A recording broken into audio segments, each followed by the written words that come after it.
Be discussing the reading strategy called jump in reading, or sometimes referred to as spirit reading. Now, what I like about spirit reading or jump in reading is that you can use it and tailor it to any grade level.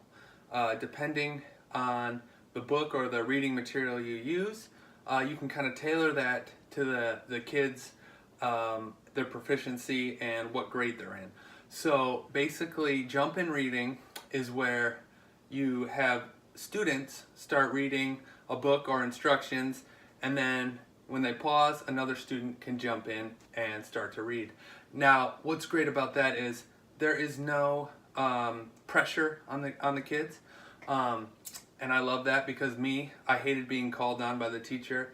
The nervousness of being called on during class was really nerve-wracking for me. So. And I'm not even an ELL, so I can imagine what it's like for some ELL students. So that's why I really enjoy this. The materials you need are just reading materials, basically. Like I said, depending on the grade level. You can kind of start this probably at 3rd grade and go all the way through high school.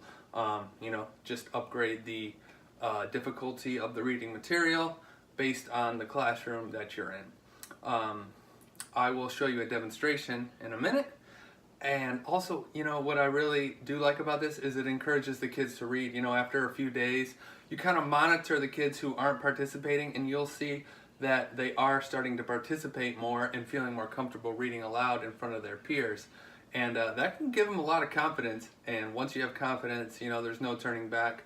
That's just another positive to this exercise. Real simple, real easy to do anywhere. And it's fairly cheap, of course, and yeah, let's get into it. The demonstration is going to reflect probably a junior 11th 10th grade reading course with ELLs. So here we go. All right, class, take out Jane Eyre. We are going to continue reading. Let's start where we left off at page 101. Who would like to start for us? Okay, Timmy, give it a whirl.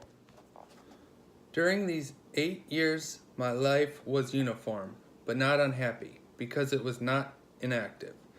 I had the means of an excellent education placed within my reach, a fondness for some of my studies, and a desire to excel in all, together with all great delight in pleasing my teachers, especially such as I loved, urged me on.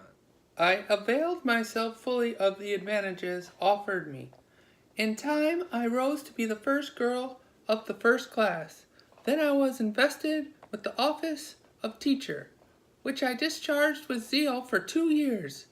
But at the end of that time, I altered. Miss Temple, through all changes, had thus far continued superintendent of the seminary. To her instruction, I owed the best part of my acquirements. Her friendship and society had been my continual solace. She had stood me in the stead of the mother, governess, and latterly... Well done, class. Tomorrow, we'll pick up where we left off today. Thank you. Class in large or small groups.